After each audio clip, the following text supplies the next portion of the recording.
শ্যামনগরে অনুষ্ঠিত হলো meet the student programme, সুশিক্ষিত শিক্ষার্থী সমন্বিত পৃথিবী। এই প্রতিবদ্ধ বিষয়কে সামনে রেখে শ্যামনগর উপজেলার প্রাথমিক, মাধ্যমিক ও উচ্চ মাধ্যমিক বিদ্যালয় বা শিক্ষা প্রতিষ্ঠানগুলোকে আদর্শ শিক্ষা প্রতিষ্ঠান করার লক্ষ্যে মিট দ্য স্টুডেন্ট প্রোগ্রাম অনুষ্ঠানে প্রধান অতিথির বক্তব্য রাখেন সাতক্ষীরা জেলা প্রশাসক মোস্তাক আহমেদ। তিনি তার বক্তব্যে শিক্ষার্থীদের উদ্দেশ্যে বলেন, ভালো কিছু করতে হলে তোমাদের প্রতিনিয়ত স্বপ্ন থাকতে হবে, সাথে সাথে ইচ্ছা, আগ্রহ, চেষ্টা করা সহ কঠোর পরিশ্রম করে পড়াশোনা করতে হবে, তাহলে তোমাদের সফলতা আসবে। শিক্ষার্থীরা পড়াশোনা করে কি করতে চায়, তাদের বিদ্যালয়ের সুবিধা অসুবিধার কথা শোনেন। 4ই সেপ্টেম্বর সকাল 11:30টায় শ্যামনগর উপজেলার সাতিমতলায় এ অনুষ্ঠান অনুষ্ঠিত হয়। শ্যামনগর উপজেলা নির্বাহী অফিসার মোসাম্মদ রনি খাতুনের সভাপতিত্বে প্রধান অতিথি হিসেবে উপস্থিত ছিলেন এবং বক্তব্য রাখেন সাতক্ষীরা জেলা প্রশাসক মোস্তাক আহমেদ। এ সময় উপস্থিত ছিলেন শ্যামনগর উপজেলার সহকারী কমিশনার ভূমি মোহাম্মদ রাশেদ হোসেন, শ্যামনগর থানার অফিসার ইনচার্জ মোহাম্মদ হুমায়ুন কবির মোল্লা, শ্যামনগর সরকারি মহসিন ডিগ্রি কলেজের অধ্যক্ষ এ.কে.এম. আব্দুর রহমান, শ্যামনগর উপজেলা প্রেস ক্লাবের সভাপতি সামিউল আজম মনির, শ্যামনগর উপজেলা জামাত ইসলামের আমির মাওলানা আব্দুর রহমান, শ্যামনগর উপজেলা বিএনপি নেতা মাস্টার আব্দুল ওয়াহেদ সুলাইমান কবির, শ্যামনগর উপজেলা রিপোর্টার্স ক্লাবের সভাপতি গাজী আল ইমরান সহ শ্যামনগর উপজেলার সকল শিক্ষা প্রতিষ্ঠানের প্রধান শিক্ষক ও শিক্ষার্থীগণ এই অনুষ্ঠানে উপস্থিত ছিলেন। প্রধান অতিথির বক্তব্যে সাতক্ষীরা জেলা প্রশাসক জনাব মোস্তাক আহমেদ বলেন,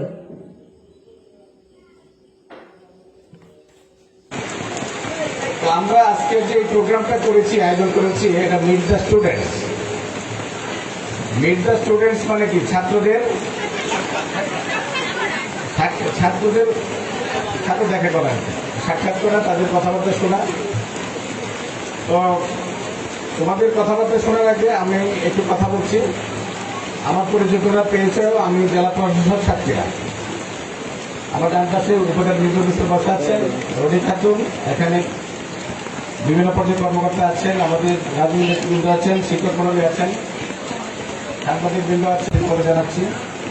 কারণ এই শ্যামনগরটা কিন্তু একটা খুব রিমোট একটা উপজেলা। আপনার গাবুড়া থেকে, তারপরে পদ্মপুকুর থেকে, তারপরে বিভিন্ন জায়গা থেকে এসছেন এত কষ্ট করে। তো এই জন্য আপনাদেরকে আমি ধন্যবাদ। আমরা একটা জিনিস জানি যে আজকে তরুণ যারা, আজকে যারা ছাত্রছাত্রী, তাই তো আমাদের হাল ধরবে নাকি? এই যে আজকে আমি এখানে দাঁড়িয়ে কথা বলছি, আমিও তো এক সময় তোমাদের মতো ছিলাম না? ছিলাম না? আমরা ছিলাম। কিন্তু আমি ছিলাম, আমি আজকে থেকে আমি 1993 সালে এসএসসি পাস করি, আপনি স্কুলে পড়াশোনা করি। কত বছর হয়েছে? 32-33 বছর। 33 বছর আগে কিন্তু আমি এরকম তোমাদের পর্যায়ে ছিলাম, স্কুলে ছিলাম, তারপরে কলেজ পড়াশোনা করেছি, বিশ্ববিদ্যালয়ে পড়াশোনা করে কিন্তু আজকে এই পর্যায়ে এসেছি। এখন আমি কি করে এখানে আসলাম? আমি কি এমনি চলে আসছি? এমনি চলে আসছি? আমাকে কি একজন হেলিকপ্টার পাঠাইছিল, হেলিকপ্টারে চলে আসছে নাকি? তাই না? এই যে একটা দীর্ঘ একটা আমাকে পথ অতিক্রম করতে হয়েছে নাকি? এখানে যারা বসা আছে, আমি আমার কথাটা বলছি, এখানে যারা আছে ম্যাক্সিমাম কিন্তু সফল ব্যক্তিত্ব এখানে আছে। আমার ডান পাশে ইউনো বসা আছে, সে কিন্তু ঢাকা বিশ্ববিদ্যালয়ে কিন্তু ইংরেজিতে অনার্স মাস্টার্স করেছে, অত্যন্ত মেধাবী। আমার ডান পাশে আছেন এসিলেন, তোমার পড়াশোনা কোথায়? সে এমএসসি থেকে ইঞ্জিনিয়ারিং পড়াশোনা করা। এরকম প্রত্যেকেই আমরা এখানে আছি। এই সফলতা হচ্ছে কি একটা দীর্ঘ পরিক্রমার ফল। এই ধরো যে তোমরা যারা এখানে, তো কলেজের স্টুডেন্টও আছে নাকি? কলেজের কোন পর্যায়ের স্টুডেন্ট আছে এখানে? সকল পর্যায়ের স্টুডেন্ট আছে, প্রাথমিক, মাধ্যমিক, মাদ্রাসা, কলেজ, টেকনিক্যাল সকল পর্যায়ের স্টুডেন্ট আছে স্যার। অনার্স মাস্টার্সও আছে নাকি? স্যার অনার্স মাস্টার্সও আছে স্যার। আচ্ছা, ঠিক আছে। তা আমি বলছি যে একটা ছাত্র বা ছাত্রী দেখো কত বছর পড়াশোনা করেছে, যদি 1 থেকে ধরি আমরা, তাহলে স্কুল পর্যন্ত কয় বছর? 10 বছর। স্কুল পর্যন্ত কয় বছর? 10 বছর। তারপরে ইন্টারমিডিয়েট ধরলে কয় বছর? কারণটা হচ্ছে কি, সফলতা, ধরো যে আমি জেলা প্রশাসক, প্রথমে সম্মানটা কার? হ্যাঁ, প্রথমে সম্মানটা তো আমার। এই যে এতগুলি লোক আমার কাছে চলে আসছে, তাই না? এতগুলি মানুষ আমার জন্য কথা বলছে, কারণ আমি নিজেকে কি করেছি? প্রতিষ্ঠিত করেছি, বলি না? পড়া মানুষকে কি করে? লেখাপড়া মানুষ কি করে? জ্ঞানী বানায়। কারণ কত সমৃদ্ধ করে, কত কিছু জানি না আমি। না জানার মানুষই তো বেশি। তোমার পিছনে দেখতে পাচ্ছ? না, পিছনে সামনে দেখতে হবে, পিছনটা তো আমার দেখতে হবে। আমি ডানে দেখতে হবে, ডানটা দেখতে হবে, বামটা দেখতে হবে, আমাকে কত কিছু দেখতে হবে। তুমি যদি নিজেকে সমৃদ্ধ করতে চাও, আমার এখন সময় নিজেকে সমৃদ্ধ করা, আমি নিজেকে সমৃদ্ধ করছি, এবং রাত্রে কমপক্ষে আমি 1টার আগে ঘুমোতে চাই না, এবং আমার মন করে থাকে বইয়ের মধ্যে।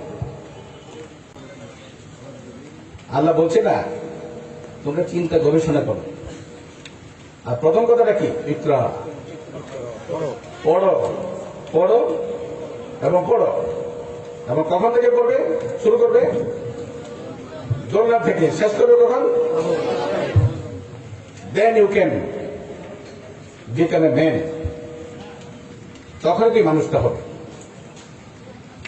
বুঝতে পারছ? তাহলে আমি পড়াশোনা শুরু কখন করেছিলাম? এই পৃথিবীটা হচ্ছে কি জানো? ওপেন, ওপেন ফর সবার জন্য উন্মুক্ত থেকে দিয়ে পৃথিবীটা। যেমন কর্ম যেমন ফল। তেমন ফল। তুমি পরিশ্রম করবে, after 30 years you will become DC or more than that. কি প্রতিবন্ধকতা আছে? নো, তুই ডিসি হতে পারবে না, তুই ইয়ন হতে পারবে না, এরকম কিছু আছে নাকি? তোমরা একটা দিন দেখো, পৃথিবীতে দেখো অনেকে যারা অনেক ধনী হয়েছে, একসময় তারা কেমন ছিল? গরিব ছিল। আবার অনেক ধনী ছিল, এখন কি? এইটাই নিয়ম। কিন্তু পরিশ্রম করবা, সফল হবা, পরিশ্রম করবা না, তাই না? দেখো, এই যে তোমরা যে ছাত্রছাত্রী যারা আছো, এখানে শিক্ষক যারা আছেন, এই যে শিক্ষা প্রতিষ্ঠানগুলি, এত হাজার হাজার লক্ষ লক্ষ শিক্ষা প্রতিষ্ঠান, লক্ষ লক্ষ শিক্ষক নিয়োগ করা হয়েছে, তোমরা যে পড়ো, তোমাদের জন্য কি বেতন দিতে হয়? বেতনটা কে দেয়? রাষ্ট্র দিচ্ছে। রাষ্ট্র মানে জনগণ দিচ্ছে। কেন দিচ্ছে? তোমরা যেন শিক্ষিত হও। তোমরা যেন শিক্ষিত যে ব্যক্তি মানে কি? নো, শিক্ষিত ব্যক্তি মানে সম্পদ। শিক্ষিত ব্যক্তি মানেই সম্পদ। সে নিজের সম্পদ, রাষ্ট্রের সম্পদ। এখন এই যে আজকে রাষ্ট্র কোটি কোটি লক্ষ লক্ষ টাকা খরচ করছে শিক্ষার জন্য, আর এই শিক্ষা প্রতিষ্ঠান ফাঁকা পড়ে আছে, সেখানে তোমরা যাচ্ছ না, শিক্ষক ক্লাস নিচ্ছে না। আমি একটা কলেজে গিয়ে, আমি অনার্স ক্লাসে আমি জিজ্ঞেস করলাম, গিয়ে দেখি তালা মারা, ওই সময় ক্লাসটা চলার কথা। আমি শিক্ষকদের বললাম যে ক্লাস নাই কেন? যে স্যার, আমরা তো গার্জেনদের ফোন করি, স্টুডেন্টদের ফোন করি, আসেন, আমরা কি করব? আমরা তো ঠিকই তো 9টা থেকে 2টা পর্যন্ত ওয়েট করি। আমাদের শিক্ষার অবস্থা কিন্তু খুব বেগতি। তাহলে আমাদের জাতির ভবিষ্যৎ কি? একই আমরা যে পর্যায়ে যাচ্ছি, আজ পর্যন্ত পৃথিবীর কোন দেশ উন্নত হয়নি শিক্ষা ছাড়া। আজ